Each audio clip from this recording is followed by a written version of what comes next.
Hello developer, welcome to our YouTube channel skill of coding. तो आज हम लोग सीखेंगे set time out set interval के बारे में। चलिए देखते हैं उसका सिंटेक्स क्या होता है।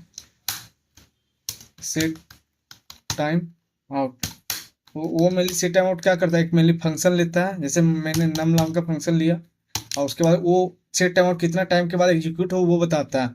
तो हम लोग मान लेते हैं 3 सेकंड, 3 सेकंड। तो ये इसको हम लोग मिली सेकंड में लिखना पड़ेगा। 3000, 1000 मिली सेकंड बराबर 1 सेकंड। तो यहाँ पे 3000 मिली सेकंड होगा।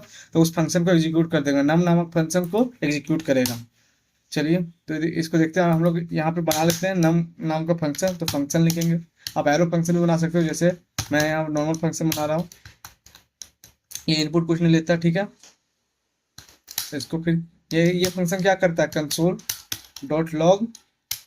ये फंक्शन मेनली प्रिंट करता है, क्या प्रिंट करता है, जैसे कोई मैंने नंबर प्रिंट करवा लेता हूँ, 5 प्रिंट करवाएं। देखिए इसको रन करते हैं। ये देखिए ये फंक्शन को हम लोग अगर रन करेंगे तो ये 5 सेकंड के बाद एग्जीक्यूट होगा।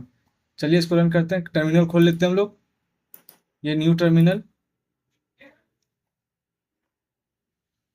खुल गया हम लोग का। नोड इंडेक्स टैब, ये देखिए इंटर कर किया, 1 2 3। ये देखिए 5 एग्जीक्यूट हो गया। 3 काउंट करते ही, तो अगर हम लोग यहाँ बढ़ा देते हैं, जैसे यहाँ पे हम लोग 1 कर लेते हैं तो इंस्टेंट हो जाएगा रन। तो हम लोग मतलब कि ये F3 शॉर्टकट की है रन करने का, तो उससे भी कर सकते हैं। या फिर ये जो बटन दिख रहा है प्ले वाला, run a code, F3 shortcut press करके या फिर ये वाला क्लिक करके आप लोग रन कर सकते हैं। ठीक है, तो इसको क्लिक करते हैं। ये देखिए इंस्टेंट प्रिंट हो गया 1 सेकेंड डिले में। ठीक है, अगर हम लोग 0 कर देते हैं तो क्या होगा, तो इंस्टेंट प्रिंट होना चाहिए। सेम काम करेगा जैसे फंक्शन को कॉल करते हैं, F3 रन करते हैं। ये देखिए तो इंस्टेंट हो गया, F3 की ये इंस्टेंट हो गया। तो यही सेट टाइम आउट करता है मेनली। आप लोग इसको ऐसे भी कर सकते हो, जैसे कि ऐसे नहीं, जैसे ये मैंने बनाया है तो इसको डायरेक्टली सेट टाइम आउट। तो इसके अंदर आप लोग डायरेक्ट फंक्शन को लिख सकते हो। ऐसा नहीं कि जरूरी नहीं फंक्शन पास कर सकते हो आप। ये इजी होता है अंडरस्टैंड के लिए। यहाँ पे नम के सामने फंक्शन आया और यहाँ पे कितना मिली सेकंड के बाद इसको एग्जीक्यूट करना है। ठीक है, आप यहाँ पे इसके एनोनिमस फंक्शन बना सकते हो बिना नेम का। तो आप लोग यहाँ पे लिखेंगे और ये फंक्शन क्या करता है, इसको लिखूँ। जैसे क्या करता है, ये भी कंसोल डॉट लॉग क्या करता है, प्रिंट। जैसे मान लेते हैं टेस्ट, टेस्ट प्रिंट करता है। ठीक है, कितना सेकंड के बाद प्रिंट करता है, यहाँ पे देंगे, क्या देंगे, कोमा देंगे। जो यहाँ पे हम लोग लिखते थे ये कोमा को, उसको हम लोग कोमा देंगे। यहाँ पे कोमा देके उसके बाद हम लोग लिखेंगे, ये देखिए यहाँ पे लिखना है। ठीक, तो हम लोग लिखेंगे 4 सेकंड के बाद। तो 4000 लिखना पड़ेगा क्योंकि हम लोग मिली सेकंड में इनपुट देना है। तो इसको करेंगे। ये फंक्शन को भी हम लोग कॉल नहीं करें तो कुछ एग्जीक्यूट नहीं होगा। यहाँ पे हम लोग डायरेक्ट इनसाइड में फंक्शन लिख दिया, एनोनिमस फंक्शन लिखे हैं। इसको रन करते हैं। ये देखिए 1 2 3 4 तो आ गया। ठीक है, तो वही हो गया सेट टाइम आउट। अब इसको हम लोग सेट इंटरवल को देखते हैं। ठीक है, तो यहाँ पे लिख देते हैं सेट टाइम आउट। ठीक है, तो कमेंट करते हैं। अब यहाँ पे सेट इंटरवल को देखते हैं। सेट इंटरवल, ठीक है। ये यही फंक्शन को फिर से हम लोग लाएंगे। मैं पहले बता लेता हूँ ये क्या करता है। जैसे कि सेट इंटरवल, ये भी उसी तरह का एक फंक्शन लेता है। ठीक है, और ये सेट टाइम आउट क्या एक बार बार चलता है। जैसे कि एक बार चला सेट टाइम आउट, और सेट इंटरवल क्या करेगा, वो बार बार चलेगा। तो इसको हम लोग कमेंट करते हैं। ये इसको कमेंट किए, अब हम लोग सेट इंटरवल में आ जाते हैं। तो यहाँ पे भी एक फंक्शन सेम है, स्ट्रक्चर सेम है, मतलब सिंटेक्स। तो नम यहाँ डालेंगे और यहाँ पे कितना कितना डिले में एग्जीक्यूट करवाते रहना। जैसे 1 सेकंड, 2 सेकंड, 5 सेकंड। जैसे हम लोग यहाँ पे 2 सेकंड डाल रहे हैं तो 2000 मिली सेकंड डालेंगे। ना कि किस नामक फंक्शन को एग्जीक्यूट करवाना है, नम नामक फंक्शन को एग्जीक्यूट करवाना है। तो यहाँ पे अब नाम का फंक्शन हमको बनाना पड़ेगा। यहाँ पे मैंने कमेंट कर दिया सेक्शन वाइज में, आप लोगों को समझाने के लिए ईजी होगा। नहीं तो आप लोग सेम फंक्शन को यहाँ पे भी यूज कर सकते हैं, जरूरी नहीं है कि आप लोग को अलग बनाया। यहाँ पे हम लोग सेम कॉपी पेस्ट किया मैंने। ठीक है, अभी इसको हम लोग रन करते हैं। तो रन करने के लिए क्या करना पड़ेगा, या तो आप लोग लिखो या फिर प्ले बटन F3 प्रेस करो। तो इसको रन करते हैं। ये देखिए ये 5 सेकंड का, मतलब 2 सेकंड का डिले में प्रिंट होते रहेगा। 5 5, ये देखिए अब प्रिंट होते जा रहा है। तो इसको हम लोग क्या करना पड़ेगा, मैनुअली स्टॉप करना पड़ेगा, कंट्रोल C। बट हम लोग क्या कुछ ऐसा कर सकते हैं क्या, कुछ टाइम के बाद हम लोग इसको रोक सकते हैं जरूर। जैसे मैं एक और ये फंक्शन बना देता हूँ, जैसे कि इसको कमेंट करते हैं। ये जैसे कि क्या करता है, जैसे यहाँ पे बना लेते हैं बाहर में। इनपुट बना लेते हैं global variable let a equal to 10। अब ए क्या करता हूँ, a equal to a plus 10। बार बार जब भी ये नम नामक फंक्शन कॉल होगा नम, तो ये क्या करेगा, बार बार प्रिंट करेगा ए को, तो वैल्यू क्या होगा, ए बढ़ता ही जाएगा, पर 2 सेकेंड में बढ़ता ही जाएगा। तो इसको रन करते हैं, F3 करते हैं, ये देखिए 10 होगा, 20 होगा, तो ये 20 क्योंकि मैंने पहले प्रिंट किया, 30, 40, 50, 60, 80, ये देखिए 10 10 इंक्रीज हो रहा है, 20, 30, 40, 50, 60, 70, 80, 90। अगर ये देखिए ये 20 से चालू हुआ, इसको अगर हमको 10 से चालू करना तो क्या करना पड़ेगा, इसको इसको पहले पहले हम लोग को प्रिंट करवाना पड़ेगा, उसके बाद हम लोग को वैल्यू बनाना पड़ेगा। ठीक है, इसको रन करते हैं फिर से, ये देखिए 10, 20, 30, ये देखिए इसमें मजा नहीं है, इसको 1000 करते हैं। ठीक है, फिर से रन करते हैं, इसको एग्जीक्यूट, इसको पहले बाहर निकलते हैं फिर रन करते हैं, ये देखिए अब रन होगा 10, 20, 30, 40। तो यही है मेरा सेट इंटरवल। अब जैसे कि इसको रोकना है कि 5 या 10 एग्जीक्यूशन के बाद ये स्टॉप हो जाता है, उसके लिए हम लोग को क्या करना पड़ेगा, तो उसके लिए हम लोग को ये करना पड़ेगा, यहाँ पे जैसे कि ये वैल्यू कितना, इसका वैल्यू कितना हो जाए कि स्टोर कर जाए, जैसे इसका वैल्यू जब 100 हो जाए या फिर 80 हो जाए, तो उसको हम लोग यहाँ पे कंडीशन लगाना पड़ेगा, इफ ए इक्वल टू क्या हो जाए, 100 हो जाए, तो 100 हो जाए तो क्या हो जाए, तो उसके लिए हम लोग को इसको इस फंक्शन को किसी नेम में स्टोर करवाना पड़ेगा, जैसे कि सेट इंटरवल को किसी नेम में स्टोर करवाना है, वो फंक्शन को नहीं, इसको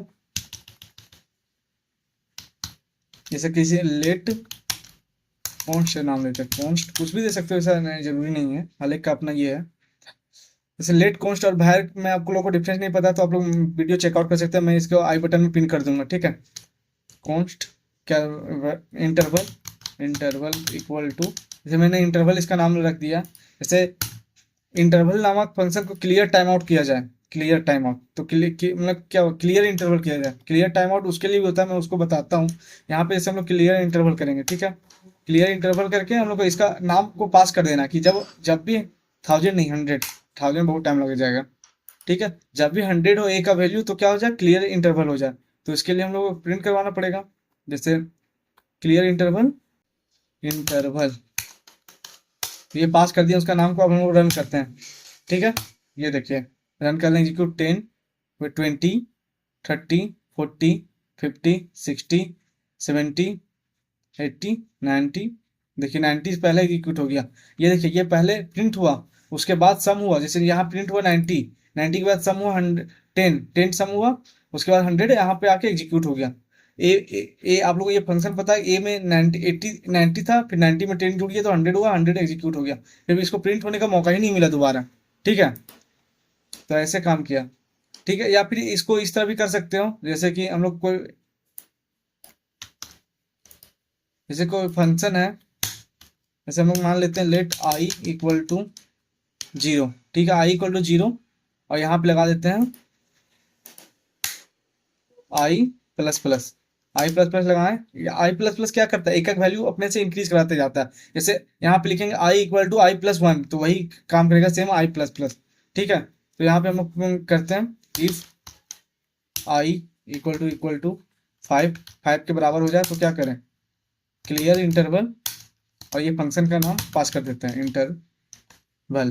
ठीक है, हम लोग इसको रन करते हैं, सेव करते हैं, 10, 20, 30, 40, 50 एग्जीक्यूट, ये देखिए 5 टाइम एग्जीक्यूट हुआ, आई इक्वल टू आई, तो वैसे ही काम करता है। आप इसका वैल्यू को ये कर सकते हो, मतलब किसी इस फंक्शन को जो इंस्टेटेबल है किसी को स्टोर करवा के इसको हम लोग ये कर सकते हैं कि इस जहाँ तक का हम लोग डाटा का नीड कंप्लीट हो जाए उसके बाद हम लोग ये कर सकते हैं उसको। और ये नहीं तो आप लोग जब HTML बनाते हो उस टाइम स्टॉप टाइमर करके ये आता है फंक्शन, तो हम लोग उसको क्लिक करके ये कर सकते हैं। आप लोग नेक्स्ट प्रोजेक्ट में बनाना चाहूँगा, जैसे कि मैं टाइमर बनाऊंगा लाइव टाइम जो फेस करेगा डेट डॉट नाउ से, और उसके बाद मैं उसको टाइमर को स्टॉप कर सकता हूँ, वैसा करके एक फंक्शन बनाऊंगा। ठीक है, आप लोग ट्राई करें, नहीं तो वो नेक्स्ट वीडियो उसी टॉपिक पे रहेगा। ठीक है, अब हम लोग का क्या टॉपिक रह गया था, क्लियर टाइम आउट के बारे में। तो क्लियर टाइम आउट जैसे कि इसको हम लोग कमेंट कर लेते हैं। सेट इंटरवल आप लोग को समझ में आया होगा। जैसे इसमें भी जरूरी नहीं है कि आप लोग को अलग से फंक्शन बनाना पड़े, आप लोग को समझ में आया इसीलिए मैंने अलग से फंक्शन बना दिया। आप ऐसा भी कर सकते थे, जैसे यहाँ पे भी फंक्शन, ये वाला जो फंक्शन मैं यहाँ लिखा हूँ और आप यहाँ पे लिख सकते थे, कोई बड़ा बात नहीं। इसको कॉपी पेस्ट करके वहां पे लिखोगे तो बात वैसे ही काम करेगा। तो उसको, इन लोगों को set interval set time out को एक फंक्शन चाहिए, और उसके बाद वो कितना मिली सेकंड के बाद, कितना मिली सेकंड के बाद एग्जीक्यूट होना चाहिए, या कितना उसके बाद उतना गैप में क्या बोलते हैं, एग्जीक्यूट होते रहना चाहिए फंक्शन, ठीक है। तो वही चीज़ है। अब उसके बाद हम लोग ये कर लेते हैं clear time out. Clear time out मैंने क्या करते हैं हम देखिए, जैसे इसको ऑन करते हैं हम लोग, तो ये इसको रन करते हैं एक बार, देखिए। तो कितना कितना डाला हुआ था, 4 सेकंड बाद ये एग्जीक्यूट हो जाएगा। तो ये देखिए 4 सेकंड बाद, जैसे कि हम लोग को मीट हो गया। जैसे कि इसको हम लोग, इसको भी क्लियर टाइम आउट यूज करने के लिए हम लोग को ये करना पड़ेगा, इसको भी स्टोर करना पड़ेगा कहीं। तो इन लोग को हम स्टोर करवाते हैं। तो इसको भी हम लोग को कॉन्स्ट में लेंगे, कॉन्स्ट टाइमर टाइम। जैसे कि हम लोग टाइम आउट लेते हैं, time out equal const time out नाम का फंक्शन बनाए हम लोग, जिसमें सेट टाइम आउट है, इसको हम लोग क्लियर करेंगे। जैसे कि clear time out, clear time out में क्या करना पड़ेगा, उस फंक्शन को पास करना पड़ेगा। तो इस फंक्शन को पास करेंगे टाइम आउट।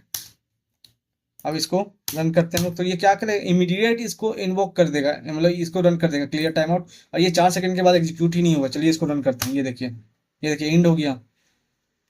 ये देखिए एंड हो गया। जैसे इसको हम कमिट करते हैं, इसको सेव करते हैं, रन करते हैं, देखिए 1 2 3 4 एग्जीक्यूट। ये देखिए हो गया एग्जीक्यूट। तो अगर मैं इसको ये करता हूँ, ये देखिए तुरंत एग्जीक्यूट हो जा रहा है, F3। ये देखिए तुरंत बाहर निकल जा रहा है कोड, यहाँ रनिंग, यहाँ पे प्रिंट हो रहा है, यहाँ पे रन ही नहीं होने दे रहा है। क्यों नहीं होने दे रहा? क्योंकि हम लोगों ने क्लियर टाइम आउट का यूज किया। जैसे मान लीजिए हम लोग को कुछ सर्टेन वैल्यू के बाद, सर्टेन टाइम के बाद पॉज करना पड़े, या फिर यहाँ पे कोई टाइमर जैसे बटन रहता है हम लोग को, जैसे हम लोग HTML फाइल बनाते हैं, उसमें जावास्क्रिप्ट लिखते हैं, तो कोई बटन पे क्लिक होने के बाद, कि जैसे हम लोग को डाटा ऑलरेडी प्रोसेस किया हुआ मिल गया, तो हम लोग को क्यों इस फंक्शन को कॉल करने की जरूरत है? हम लोग सीधा क्लियर टाइम करेंगे, क्लियर टाइम आउट पे क्लिक करेंगे, तो वो ये डाटा को प्रोसेस ही नहीं करेगा, उससे पहले ही इस फंक्शन को रोक देगा। या कोई बॉडी को यहाँ से यहाँ तक मूव कराना है, तो उसको पॉज करना है पहले ही, तो हम लोग क्या करेंगे, एक बटन बनाएंगे, उस पर क्लियर करेंगे, तो क्लियर टाइम आउट नामक फंक्शन में इसको टाइम आउट को पास कर देंगे, तो वो स्टॉप हो जाएगा। जैसे देख सकते हैं कि आप लोग यहाँ पे क्लियर टाइम आउट का बटन बना सकते हैं। अगर उस पर कोई क्लिक करता है ऑन क्लिक नामक फंक्शन करके, तो वो ये एग्जीक्यूट हो जाए, और वो फंक्शन जो एग्जीक्यूट होने वाला था वो रुक जाए। तो आशा है कि आप लोगों को क्लियर टाइम आउट समझ में आया होगा। चलिए, thank you, see you soon, till keep learning keep growing.